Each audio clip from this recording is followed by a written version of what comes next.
Hello and welcome to Physical Therapy, a movie podcast inspired by the world of physical media and beyond. My name is Kurt. My name is Sam. On today's episode, we are talking the 1997 bug gross-out horror movie Mimic, directed by Guillermo Del Toro, recently released on 4K from our best friends at Kino Lorber.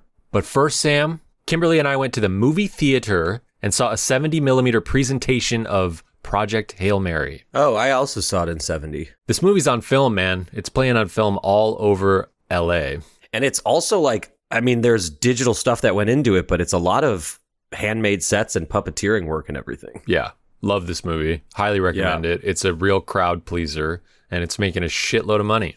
As it should, man. I'm happy for that, actually. Yeah, great Ryan Gosling, great script, and just like so funny, so quick. Every shot is basically some type of joke, unless it's a more emotional, beat. But it's really, really smart and so entertaining. The look and feel of this movie is just really, really cool. I think they said they didn't use any green screen. I think it's all LED wall, volume stuff. It looks great.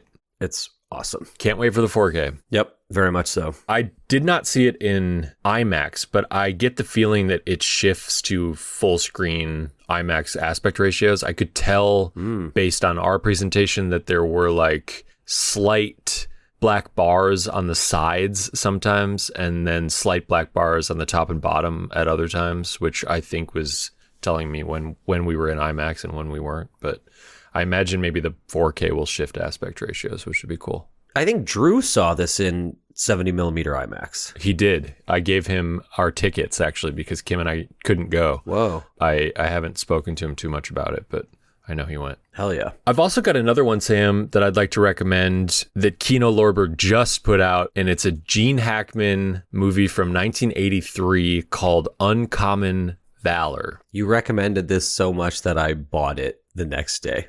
In this movie, Gene Hackman plays a man whose son was captured in Vietnam and never came home.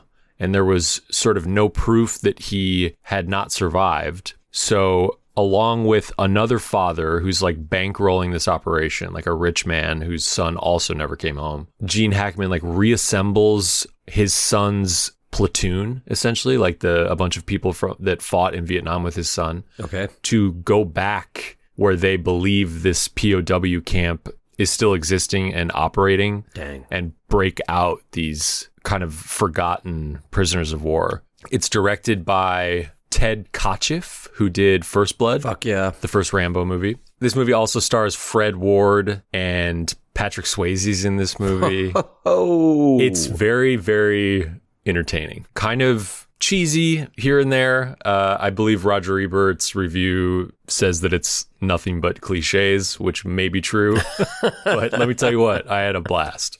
I'm stoked, man. This is like a 8 p.m. I've had 5 beers and I'm watching a movie. Yes.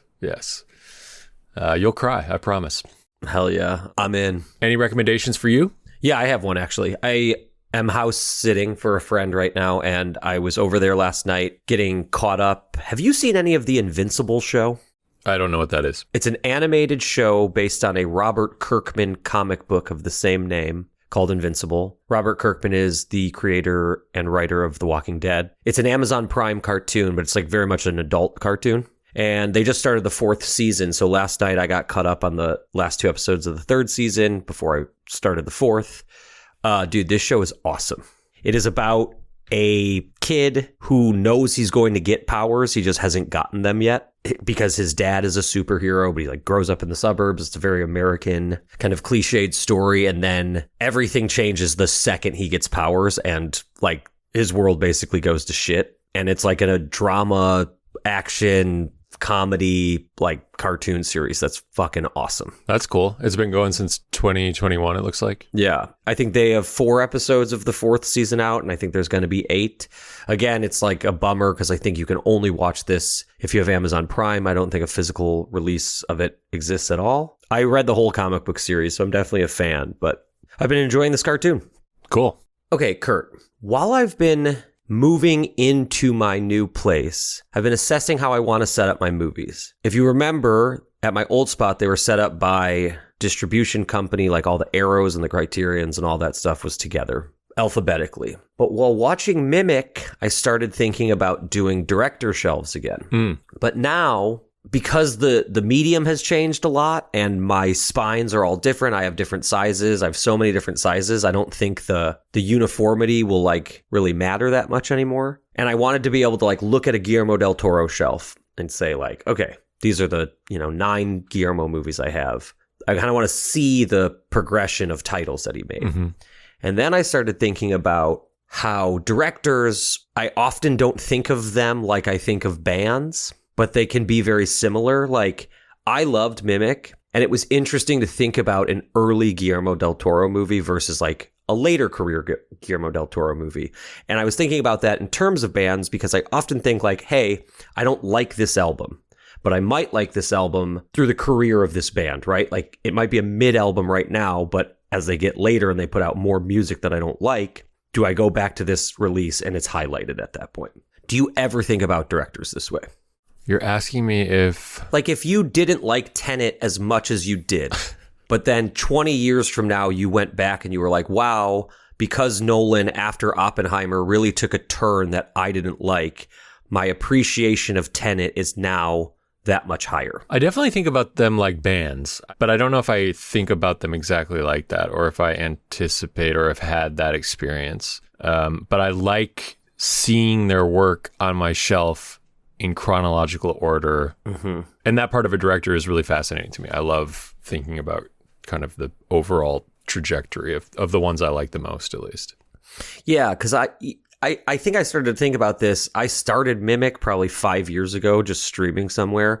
And maybe I was in a bad mood. I just wasn't feeling it. And I was like, I don't care about this. But because the past like 3 or 4 Del Toro movies I haven't really cared about, I was wondering if, because I don't love his later career, if I'm now more susceptible to his earlier career because I'm like, well, it was before this thing happened, or it was before he got budgets of this size, or whatever that thought is. But yeah. And then I was like, okay, if I'm going to put movies on the shelf by director, when do I cut it off? Like, if I have one movie by one director, does that just go into like general population, or do I give Sam Raimi a whole shelf? I mean, all of my Blu-rays are organized by director, not my 4Ks, but my Blu-rays are. And I like it just because even if it is one director, it just helps me remember who directed it. Mm-hmm. Yeah. What are your 4Ks organized? They're still alphabetical. Okay. I should like integrate them or keep the format separate, but do it by director. I just like, for some reason, didn't start that way. And it's like an overwhelming idea. Yeah. But because I've got Malcos on all of them, I feel a little safer about taking them off and rearranging them, not fucking them up. But keep us posted on where you land. Yeah, I will. I just want to be able to like, I keep going to use this example, but the Guillermo thought really was an easy one. I was like, man, I want to look at the 3 movies I've had of his that are before Mimic and then the 4 that are directly after. What is directly after? Hellboy? I think Blade 2. Which, spoiler alert, fucking rocks. I've never seen it. Oh my God, dude. I think some of the CGI in it probably looks awful these days, but I was first in line for Blade 2 at the theater, and I've loved it ever since. Wow. Where's that 4K? Good question. You think Criterion's going to do it? A perfect segue into announcements, Sam. We got a bunch from Arrow. Yes, we did. We finally got confirmation of Mortal Kombat, the 90s one, which comes with the sequel as well, Mortal Kombat Annihilation. Yeah. So what's up with these movies? I got to be honest, I was like way on board to buy Mortal Kombat. I think we talked about it on this show when it first got announced. I won't buy this with the second one. Interesting. The second one is like the worst fucking movie ever made, man. This box set is called Mortal Kombat Collection, and collection is spelled with a K. Oh, yeah. But is the first one any good? I mean, I think it's like really campy and dumb, but pretty awesome. They use the "get over here." So you're just not going to get it because why don't you just not watch the second one? Because why support it? Eventually, we got to draw a line in the sand, dude. And they only packaged these 2 together because they know no one would fucking buy the second one solo. Sam, it is way too late to have integrity. I own way too many copies of Spawn to have integrity. They also announced Wake in Fright, which somebody else just did that. Umbrella, right? Umbrella did it, yeah. Did you grab that version? Yes, and I can't remember if it's the 4K or not. It is. Okay. Are you pissed that you didn't wait for the Arrow? Well, I'm only pissed because I have this like vendetta against Umbrella at this point. Yeah. But yeah, I mean, Arrow is, if I'm like with a gun to my head, maybe I would say Arrow is my favorite label. So I guess I'm a little pissed, but it's still a movie I've never watched. Yeah. Speaking of a gun to your head, they're doing John Woo's Bullet in the Head. I think I'm going to get this. Oh, me too. Absolutely. Without a doubt. They also announced Audition, which is a movie I've not seen in forever, but I do think I am going to pick this up. Takashi Miike, right? Yeah. This movie is fucked up, right? That it is. I can't remember exactly what happens in it, but it is fucked up. This always was a movie where people were like, have you seen Audition? But have you seen Audition? And I have not seen Audition, and this might be the time. It'll be a movie that I'll probably watch once and be like staring at for the rest of my life on my shelf. I watched this when I was in like 8th grade going into freshman year of high school because my brother's friend was like, oh, we got to watch Audition. And it was like too much. I just don't think I was like old enough to get any of it. And what about the Jackie Chan box set? Are you interested in that? Arrow's doing Jackie Chan's breakout hits, which includes Drunken Master 2, Rumble in the Bronx, Police Story 4, Mr. Nice Guy.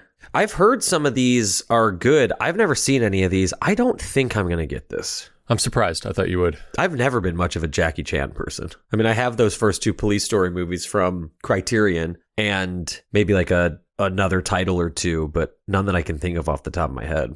Icon Film. Icon is definitely like a logo that plays in front of movies company, production company that I'm familiar with, but I didn't know that they made discs, but they're doing a 4K steelbook of 30 Days of Night. You getting it? I'm not gonna get this because it's too expensive.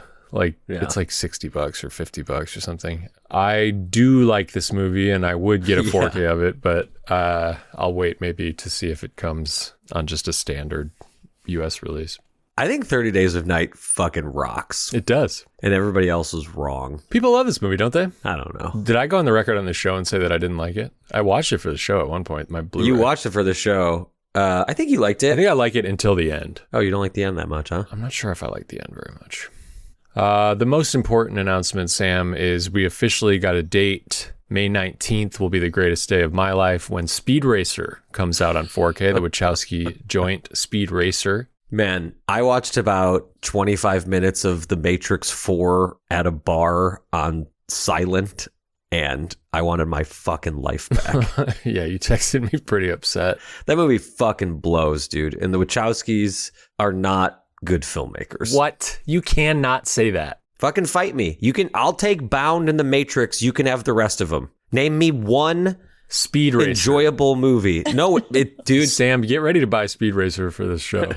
It'll be our series finale. There's a steelbook coming for a 4K. This might not be the first 4K of this movie, but Escape from LA, John Carpenter's Escape from LA. I've never watched this. I can't believe it doesn't rule, but you have told me that it does not rule. I mean, I am a John Carpenter guy through and through. And it gets really, really spotty after Mouth of Madness. Gotcha. And this is like, there's too many ideas. It's basically the exact same movie as Escape from New York, but all the cool sets are now like digital CGI bullshit. Mm-hmm. Fucking Kurt Russell like goes surfing in it. He like plays basketball. It's just so bad, dude. Avatar, Fire and Ash, Sam. Day one, baby. Hell yeah. I'm going to post up at home and watch all 3 of them in a row. That's coming out on May 19th as well. It's going to be a big day. Hey, your beloved Scream 4 got announced. I'm excited about that. Yeah. Except I wish it was a steelbook because every other Scream I have is a steelbook. Oh, no way. Yeah. Do you have 5 and 6? Yes. And those are both steelbooks as well? Yes. Dang, that's whack. Here's a giant recommendation that I should have said at the top of the show. Fucking Ready or Not 2 is awesome. Really? Yeah. Okay. I liked it better than Ready or Not 1. Wow. Those are your radio silence boys again. Yeah. Sam, guess what? I got some stuff to confess. Oh, me too, actually. I'm back, baby. What'd you scoop?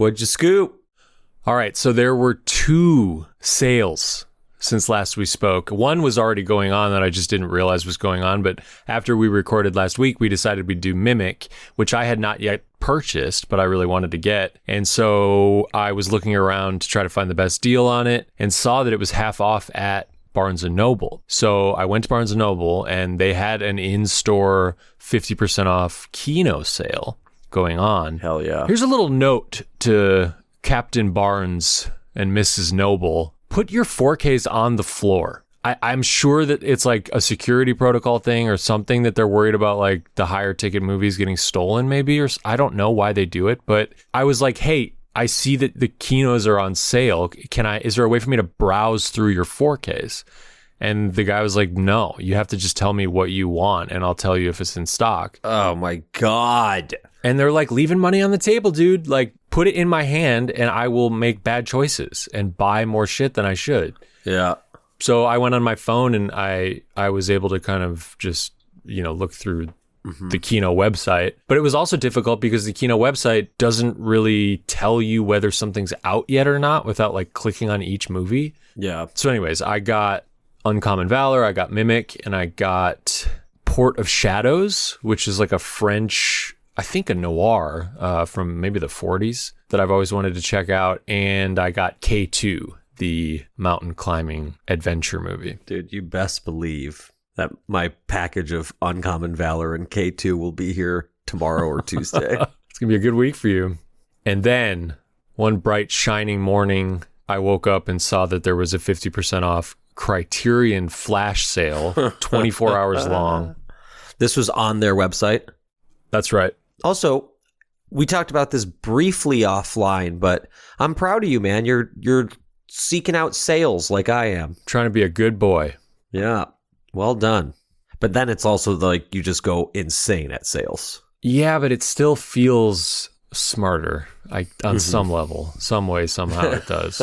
I guess the Criterion one just like, it didn't feel as impulsive. It was sort of just like, finally, let's rock. You know? Yeah, yeah. I ordered Network, Birth. That's the Nicole Kidman one? Nicole Kidman, and it's directed by... Jonathan Glazer? Yeah, thank you, Jonathan Glazer. Have you ever seen it? No, but it's like on my Criterion list. Ooh, it's so good. This is a movie about a woman whose husband dies, and then like a 8-year-old boy shows up at her door a year later, or 8 years later, actually, I think, and is like, I'm your husband. It's fucking crazy. Yeah. And it's like scary and serious. That would also make a really funny comedy, though, too, wouldn't it? Yeah, if it was made in like 1994. Killers of the Flower Moon, which is apparently fantastic looking. Ugh. What are you going to do with that 4K cult copy you have? I already traded that into Amoeba. How often are you trading movies in? I feel like you don't comb through your collection as like much as I do. I don't trade a lot of 4Ks in. I trade a lot of Blu-rays in. Every time a movie is basically announced to be getting an upgrade, I bring it down to Amoeba because I'm insane. Yeah. What else did I get? Pee-wee's Big Adventure. Oh, okay. Bobby really recommended the John Huston movie, The Dead. Oh, yeah. Last time I saw him, he was like, it's the best. You have to get The Dead. So I got that. I think there's one more that I can't remember, which is usually the case with Criterion. Yeah. I always overdo it by one. But I was very, very excited to see that sale happen. And it will make the July Barnes & Noble one a little less painful when that finally rolls around. Sure. Yeah, I got to go through all of their like recently released or, announced lists and make sure that I got all the titles. Because I feel like Birth I remember that it got announced, but I don't think it's on my list right now. Oh, yeah. The last one was The Man Who Wasn't There. Oh, fun. Which we talked a little bit about last time. The Coens. What about you, Sam? Anything?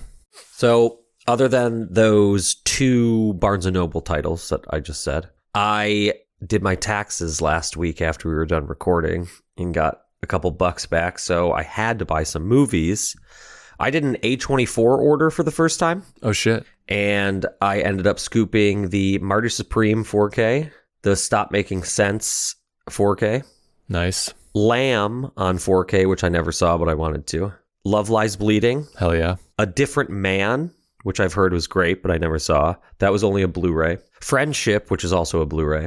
Hot damn, Sam. This is a big order. and then Eddington. Oh, shit. Yeah. Yeah, man. Like, part of it is that you can really only get some of these A24 or majority of these A24 titles off of their website or at a Barnes & Noble. But as previously mentioned, the Barnes & Noble close to me is closing. So this was like a list that I'd had going for a while, and I just wanted to pull the trigger on it. I also scooped up the Marty Supreme vinyl, the soundtrack, which is phenomenal, or the score. Oh, that's cool. Is it just the score or is it the needle drops?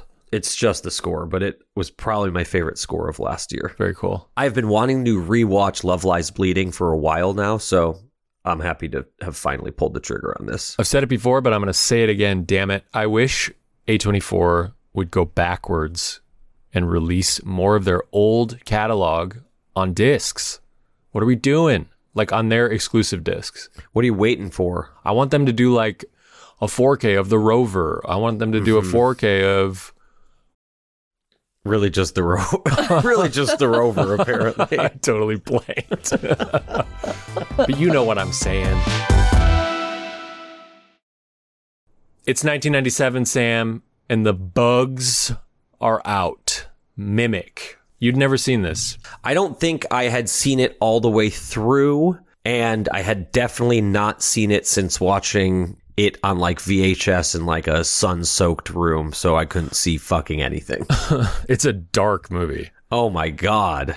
Had you seen this? I had never seen this. This is a movie with kind of a rocky history. When it came out, Dimension put it out, which is the genre horror movie side of Miramax, which was run by Bob Weinstein, but also like overseen, I think, by Harvey Weinstein on some level. It's also Guillermo Del Toro's, the great Mexican director, his first English language movie.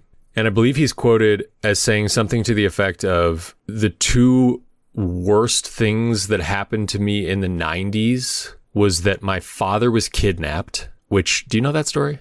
I think I read this quote while also researching this movie, so I did not know that that had happened. At some point, his father was kidnapped in the 90s, and his best friend, James Cameron, paid the ransom. No fucking way. Yeah. So he says, the two worst things that happened to me in the 90s, my father was kidnapped, and I worked with the Weinsteins. Which is and he said something nuts. like, and I know which one was worse, because with the kidnappers, at least I knew what they wanted. So Guillermo del Toro did not have a good time making this. He was like almost fired by Weinstein, but the star of the movie, Mira Sorvino, apparently was like, if you fire him, I'll quit. So they didn't. But they took the edit away from him. So the theatrical release of Mimic in 1997 was not what he wanted it to be, Guillermo, and more or less like disowned it, I think. And then much later, I think like in 2011, he finally completed a director's cut, which, you know, couldn't fix anything that happened on the shoot, but was at least the edit that, closest thing to the edit that he wanted. Both of those are included on this disc from Kino. Yep. Or on these discs. So this is a 3-disc set. It's got 2 4Ks and a Blu-ray. Each 4K disc has a cut on there. So there's the director's cut and the theatrical, and then the Blu-ray has both. But I watched the director's cut, and it's like an 8-minute difference. And I really liked this movie a lot. I liked it a lot too. And I also watched the director's cut. So this movie stars Mira Sorvino. It stars Charles S. Dutton. Josh Brolin is in this movie. F. Murray Abraham is in this movie. And then this great actor, Giancarlo Giannini, I think, who I love from Ridley Scott's Hannibal. He's fucking awesome in Hannibal. He's also in Casino Royale. Okay. But a very, very much of that guy, a face that you would see and go, oh yeah, I've seen him before and stuff. There's also an actor in this movie who's literally second billed named Jeremy Northam, who was not very good, and I don't think I've ever seen in anything else. Is he the Mira Sorvino's husband? Yes. Yeah, he's weak. And according to the research, Guillermo wanted to cast Andre Braugher. Wow. Who rocks, but Weinstein didn't think America would like a interracial marriage. Yeah, because they're fucking giant piles of garbage. Yeah. Also, earlier in the episode, I said Blade 2 is after Mimic, which it is, but the Devil's Backbone is in between the two of them. So it goes Mimic, Devil's Backbone, Blade 2. Wow. So he went back to non-English language for his next film. Yeah. Interesting. He clearly had a miserable time on this production. Yeah. Another thing he said was that the only thing that got him through the production was reading for the first time, I think, a stack of Hellboy comics, like in his spare time. Yeah, which then, Blade 2 is 2002 and Hellboy's 2004. So Mimic opens with a like pandemic basically happening in New York City where children are getting a disease and dying from it called Strickler's disease. For a while, I think they don't know what's causing it or what's spreading it. And then they realize that the culprit is cockroaches. Yeah. So an entomologist named Dr. Susan Tyler, played by the great Mira Sorvino, comes in with a solution that is essentially like a genetically modified bug, like a super bug. Mm-hmm. Oh, it's so cool. Creates some type of like enzyme that causes the roach's metabolism to speed up to a point where they starve themselves. And they basically wipe out all the roaches in New York City. Yeah. It's like a suicide enzyme. And she's like the savior and ends up marrying like the head of the CDC in New York. Yeah. And that's who Jeremy Northam plays. There's this fucking hilarious scene where Jeremy Northam's like showing up at a crime scene and he has a fucking police badge, but it's just a CDC badge. And I'm like, I don't think they just give badges like that out to CDC members. They're like, don't worry, I'm here. Yeah. Josh Brolin's like he's young in this. He's like so young. And he's like, he just strikes me as like a guy in a movie who's like constantly licking his fingers. There's like gross shit around. He's like constantly licking his fingers. So 3 years go by. This disease has pretty much been destroyed. We're not seeing cases of it anywhere, but these weird murders keep happening. Yeah, we see like a priest get chased off of a roof and then like sucked down into the sewer by something or someone. And we see like a huge kind of trench coat clad man, but we don't ever see any defining features of his face or body. And like across the street from that, there's a little boy who seems to be like high functioning, like kind of autistic or something, who's like sees that murder. He calls this man in the trench coat like the man with funny shoes. Yeah. And his guardian is Giancarlo Giannini, who's like a shoe shiner down in the subways. And then there's this great scene where Mira Sorvino, who's working in like a lab of some kind, these two kids show up to sell her bugs. They're like bug dealing, like little punk teen kids. Just me and Sam. One of them's got the fucking biggest goddamn buck teeth I've ever seen in my life. Yeah. And they sell her some like kind of standard bugs. And then they have a box that's called the weird bug. It's in like a cereal box. A Wheaties box. Yeah. So they sell her the weird bug, which like bites at her. Yeah, and she's like, it looks like the bug that they released, right? Like the super bug, the genetically modified bug that they released to kill the roaches. However, when they did that, they were engineered to all be, I think, female bugs, so there would be no reproduction, and then the group of bugs that they let go would wipe themselves out without being able to reproduce. So she's confused why they still exist, right? They went in and like changed their lifespan as well. Like these are completely genetically engineered bugs to not reproduce and to die off within like 6 months. Yeah. So she's very confused at why this bug looks like this other one. She sticks it on one of those like with needles on one of those like fucking bug tray things. And she kind of starts to study it. And that's when her husband calls and she has to go meet him somewhere. Her husband is like so obsessed with having a baby. He will not stop talking about having a baby with her. He's trying to pressure her to have a baby. This guy needs to fucking relax, dude. I didn't like this guy at all, man. Hell no. And apparently they didn't get along at all. Oh, really? Him and Mira Sorvino. Because he's bad at acting? Yeah, and he's not Andre fucking Brower, dude. That's such a fucking so lame. So she goes and meets up with her husband. He's talking about having a baby some more, but he's also just coming from this crime scene of this priest, and the CDC got called because there were all of these people working at a sweatshop in the bottom of this church, and there was no bathroom, so it's like a disease-ridden, disgusting area. So he comes in, he looks at everybody, he looks at the crime scene, and he says we need to quarantine all of these people. So that dude's first thought after that is, I want to fuck my wife and get her pregnant. Jesus. It doesn't end up going well. Mira Sorvino is now extremely interested in finding these two young kids again so she can ask them where they found this bug. So her and her friend start like combing the subways, and they find the two boys, and she shows them a picture of like an egg sack, and she says, have you seen anything like this? And the boys are like, well, is there any money involved? And she's like, yeah, I'll give you $40 or something. Hell yeah. You know, if you can tell me where any of these bugs are. And they're like, all right, lady, well, you know, maybe. And they kind of wander off. Well, Mira Sorvino is searching the subway for these bugs at this point. What would you do with $40 in 1997? Damn. Buy DVDs? I don't think I had a DVD player then. That's true. Yeah. It's too early. Yeah. So probably like buy comic books and go to like rent every movie I've ever wanted to see. And it's not enough for an N64 game. No, I think they were $50. God damn. But they had those like PlayStation Classics or Nintendo Classics, which were usually like $20 to $25. On N64 they had that? I think so, right?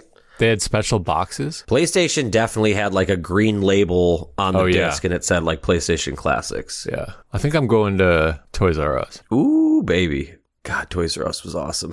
Where's fucking Blu-rays R Us already? I think it would be even less successful than Toys R Us these days. So these two kids go deep into the bowels of the New York City subway system, and they find this egg sack thing that she's looking for. And what happens to him, Sam? These two entrepreneurs. They're kind of arguing about like, should we take it? Should we tell her where it is? Should we ask for more money? And then basically that guy in the trench coat shows up again. And these two fucking kids get murdered. Absolutely slaughtered. I paused the movie and I went, holy shit. Do we see details of Mr. Funny Shoes, the trench coat man? We see that his face is human-like, but you can't really. It's again, this is a very dark movie. The and not just in subject matter, but it's like the light. There's almost no light in this entire movie. It is so dark, and so you see he has a human-like face, but you don't see any features. And then shortly thereafter that, there's a great scene at like the kind of some type of like water filtration, sewer filtration plant outside of the city where there's like these big water tanks and all this water from the sewer is like running through it. And all these dudes are working. You know who one of those dudes is? I do now. Yeah. Norman Reedus, right? Yeah. I clocked it immediately and I was like, fuck, that's Norman Reedus. I think it was his first movie. But there's this part where like something is like stuck in the filtration system and they're like trying to figure out what it is. And a dude like gets in the water and with like a big like hook on a pole, I think. And he's fishing this thing out. And it's great because it's right after this scene where the kids get smoked and he's like, oh, I think it's a kid, man. Yeah. And you're like, oh, shit. No. But it's not a kid. It's this fucking kid-sized bug. Ugh. Cockroach looking bug thing. Kim and I watched this together and she bailed, I think right before this. Maybe right when the kids died, maybe. Kim, you're here. Yeah, I was like, I'm out of here. It was it's so gross. Yeah. It's just so gross. And it only got worse from there. Yeah. So now at this point, Mira Sorvino knows that something went completely wrong with their genetic mutation bug. Yeah. She goes to see an old professor of hers and also doctor who is played by F. Murray Abraham, fucking legend. Yep. He kind of explains like, yeah, all these tests work when they were in petri dishes. Now they're out in the world. Things find a way to adapt. And she's like, motherfucker, we got to go down into the sewer and kill these giant bugs. Yeah. And the kid who lives across the street from the church and witnessed the murder of the guy getting dragged down into the sewer, what does he do? He goes over there? So he's like a high functioning autistic kid and he mimics sound. So like these bugs make a bug like noise and he's mimicking that with spoons. Like he sees the man with the funny shoes again, goes across the street to kind of like, I think, learn more about him. And then he hears the bug clicking and then plays that with the spoons. and like two giant men in trench coats approach him and surround him, and then it cuts to black. So we're unsure if this kid just got rocked like the other two kids did or what. Charles S. Dutton plays like a beat cop, NYPD cop, who I think works down in the subways. Mm-hmm. And basically like Mira Sorvino, Charles S. Dutton, Josh Brolin, Jeremy Northam, and eventually Giancarlo Giannini all kind of end up going down deeper and deeper into the subway for various reasons. Giancarlo's looking for his not his son, but his son. Are they not supposed to be related? I don't know. I think he's a guardian of some kind. Oh, but... I just read it as father and son. Okay. But yeah, and then it becomes like they got to kill these bugs before the bugs kill them. And these men in trench coats are essentially giant cockroaches who can fly, who are not people, but have basically developed a exoskeleton of some kind that can make them look like people. Yeah, like mimics a human being. Yes, mimics, Sam. Mimics. This movie is so fucking nasty, dude. Yeah. Oh, they're flying around like I had an apartment with some cockroaches in LA at one point, and this brought back some gnarly fucking nightmarish memories. Yeah. I also think it was my cat Ripley's favorite movie she's ever seen. She was like staring at this movie, missing being able to hunt cockroaches. And it very much turns into a Guillermo Del Toro like monster movie. At one point they kill one of these giant bugs, and like in order to safely move around the sewers, they cover themselves in like like juice that comes out of the bug, so they're less susceptible to being hunted. Yeah. And they just keep like squeezing like little like membranes of jelly and then like rubbing it on their faces and shit. It's so nasty. Ugh. Yeah, at one point she's like, well, cockroaches like don't hunt themselves, so you basically gotta like squirt this shit all over you. Yeah. But they do smell blood. Yeah. Oh man. Yeah. Like this is a good. There is some early CGI which is not aged great, but for the most part the monsters are practical. It's a nice balance. Yeah. And Rob Bottin designed the creature. Who's Rob Bottin? So he is like the makeup genius behind John Carpenter's The Thing. Oh. He did stuff on RoboCop, Total Recall, Seven. Damn. Like this is a legendary special effects artist. Speaking of Seven, the intro title sequence of this movie is very similar to the intro title sequence of Seven, and I don't know if I want to talk shit about it because it might be the same people who did Seven. Mm-hmm. If it's not, it's a little too similar in my opinion. This one's very jarring because it's like pages flipping almost, so it's like kind of hard for your eye to lock onto any of the words, even if it's an actor's name. Oh, like the title cards, yeah. Yeah. I was like watching it and I was like, oh my God, this kind of like hurts. Well, the titles are also like changing placement too. Like someone's title card will be in like 2 or 3 different places. So yeah, it's hard to kind of follow, but I think it's on purpose because it makes you sort of uneased, you know? Sure. Dude, I gotta throw a shout out to Kino. The sound design on this disc is phenomenal. It also looks great. Yeah, but like there's a very early scene in which the priest is running away from this bug creature, and he closes the door and locks it, and the bug creature is like pounding on the door. And I had my mix turned up pretty loud. Mm-hmm. And the first pound on the door is so bass heavy that I physically like jumped out of my seat. Hell yeah. It got me for sure. It was fucking awesome. But yeah, the creatures, like, I don't know if it's their tops of their wings or something, but like when they can fold them in front of themselves basically, and like the top of the two halves of these wings looks like a face, like a human face. Yeah. And so like that's why it looks like a person, and then it will like spread out and like reveal a little like giant cockroach head underneath. And they have, like it's a fucking cockroach, so it's got like 1 billion arms, and a couple of them have like bladed pincers on them, and they like, fucking swipe at people and they just like gut them. It's wild. And they have like not hair, but like little like follicle, like whatever you call those little like sensors. What are they? You know what I'm talking about? But they're like huge, obviously, because these are giant. So yeah, they're just like hair follicles, sensor follicles. There's a great scene in which Jeremy Canak Northrop is like in a vent, and he looks over and he sees one of the crazy wing bug faces, and he seizes up really quickly, and we see a giant pincer go between his legs and kind of like almost gets him right in the nuts. Yeah, moves past him, and then he like quickly like pulls out a jelly sack from his pocket, like squirts it all over his face.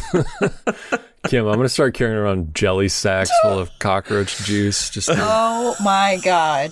smell nice. That's for it. you. That's how we divorce. Just call me old jelly sack. Ugh. Oh, what's that? That's just my flask of cockroach jizz. Jesus Christ. But yeah, like most of this movie literally takes place in the bowels of the subway system. So there's lots of really cool sets. And like we keep saying, it's so dark. Like you have to watch this movie in the dark. Yeah, it works. It's really, really effective. Really like just creepy, crawly. The sound design of the bugs when they fly, it's just like, ugh. It's unfortunate that Guillermo had such a bad time on this movie, because I really did enjoy my time with it. And part of me is also wondering what would have been different had he just been able to do what he wanted, you know? Yeah. And Mira Sorvino, man, I love Mira Sorvino. She's so fucking funny in Romeo and Michelle's high school reunion, and she's great in this. She's like a really solid lead of a horror action movie. It really got me thinking, like, whatever happened to her? Dude, she's basically on record, not basically, she is on record saying that Harvey Weinstein like sabotaged her career because she turned him down sexually. He would tell people not to hire Mira Sorvino around town. What a fucking piece of shit. Yeah. It's awful. My favorite thing is like anytime a movie screens at the Hollywood that his name is attached to in any way, the entire crowd just boos. Yeah. That is so sad, because she is great in this movie, and she would have been great in plenty of other roles in that time. You know who her dad is, right? Oh yeah. Yeah. Paul Sorvino, baby. I just think of that scene in Goodfellas where like the camera pushes in on him slowly as he eats his sausage, like in a bun outside. Hell yeah, dude. Martin Scorsese, pretty good at making movies. Somebody needs to put her in like a great role. Give her a comeback. Like, where's she in the next PTA movie? So yeah, this is a great set. There's a bunch of special features. There's a commentary track by Guillermo. Is it new? Do you know? It is archival. Okay. There is a new one from a couple of critics that was recorded for this release. I did not get around to watching the trailer, Sam. Did you play the trailer, which is, I think, probably on the special features disc? Not yet. I bet it rocks. I doubt you've ever seen them, but there are a couple like direct-to-video sequels of this movie. I read that. There's definitely a 2 and a 3. I don't think I'll be seeking those out. Yeah, I'm right there with you. What do you think, Kim? If we talked you into Mimic, are you going to watch this? Are you going to finish it? There's no way in hell. What are the other great bug movies, Sam, besides Starship Troopers? Would you consider The Mist a bug movie? Yeah. Yeah, that's a good one. We've talked about it before, but there's that segment in Creepshow 1, which is like so gross. With the roaches. Yeah. What's up with arachnophobia? I may have asked you that before. I've never seen it. You've never seen that with Jeff Daniels? I thought it was John Goodman. Oh, it's John Goodman. Jeff Daniels is not in arachnophobia? That I couldn't tell you. He is. Oh, all right. We're both right then, Marty. I got a bunch of those Kino cult older bug movies that I got to watch already, like Empire of Ants. Oh, shit. And did you get one called Frogs? Oh, yeah. I can't believe you haven't watched Frogs yet. I got to watch all of them, man. I don't know what the fuck I'm doing over here. What's up with Eight-Legged Freaks? Another great question. I don't know. I remember when it was coming out, I was like, that looks stupid, and I never saw it. It's probably a lot of fun. It's okay. Did you get Ticks, the Vinegar Syndrome release? No, I think I can't handle Ticks. Dude, Ticks is awesome. I mean, The Fly is probably the best one. Yeah. I think I talked about it in the show, but The Swarm is really cool, which is like an old, like, Irwin Allen, I think, produced disaster movie about bees. Is Slither one? Oh. Isn't that like... That's what's his name? That's James Gunn. Yeah, it's like, I think there's like space bugs, but that counts. Yeah. I just remember the trailer for it and be like, ugh, it's disgusting. It's a true gross out. There's a great gross Michael Rooker performance in Slither. We've talked about Mosquito. Fucking sucks, unfortunately. Oh yeah, Phase 4 is really cool. But bug movies are tough. Yeah, you're very much not a bug person, and neither really am I, but you suffer more from it than I do. I think I've come a long way. I think Okay. that I mentioned my cockroach house experience and The printer full of ants. the printer full of ants. Yeah, I think I've had a lot of exposure therapy. Some of the giant like kaiju movies are very bug-like. Like Mothra's pretty much a bug. Oh, and Them. We got to mention Them. Dude, where's the fucking 4K of Them? Ooh, that's a good one. What was that double feature we did at your house? Was it Them and Lake Placid? Yeah. Fuck yeah. Lake Placid sucks, dude. Unfortunately true. Dude, have you seen the trailer for Rennie Harlin's new shark movie? No. Holy shit. Director of Deep Blue Sea. I watched like a minute of it online. Aaron Eckhart is a pilot, and this plane crash lands like in the ocean, and not everybody dies, and there's like survivors, and then sharks start eating people. What's it called? Plane crash sharks. No, it's something like kind of close to Deep Blue Sea. Deep Water. Hell yeah, dude.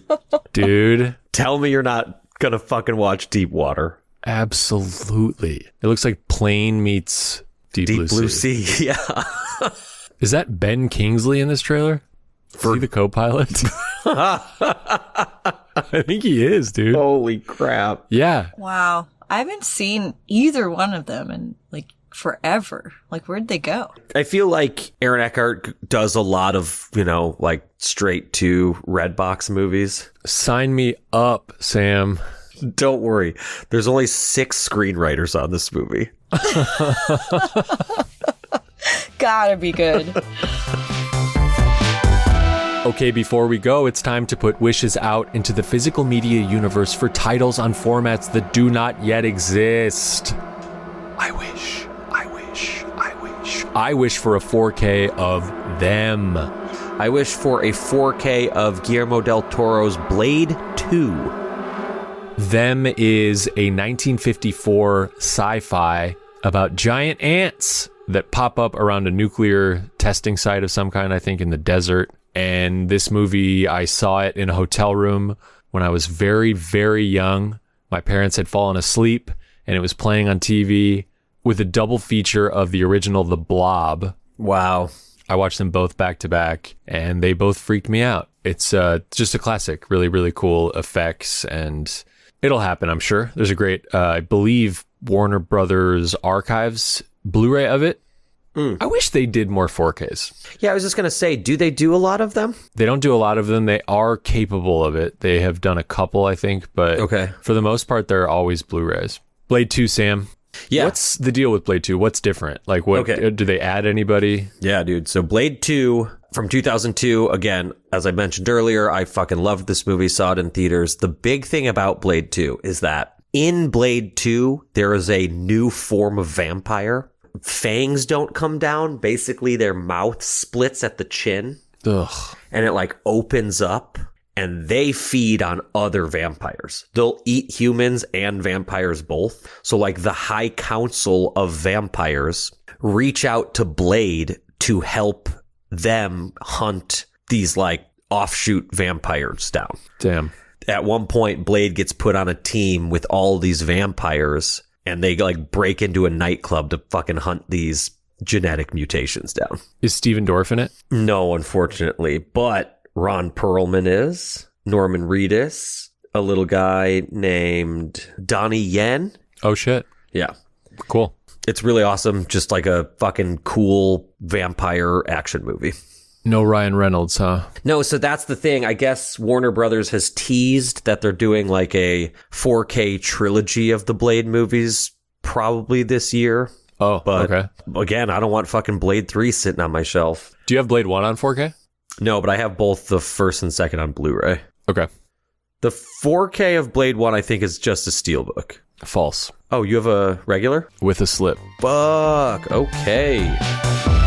Okay, that is it for another episode of Physical Therapy. A big thank you to Patrick Laban for our music. Thank you to Kimberly. If you're enjoying this show and you would like to follow us on Instagram, we would love to have you there. Our handle is PT Movie Pod. And wherever you are listening to this podcast, please leave a review. That helps us reach other listeners.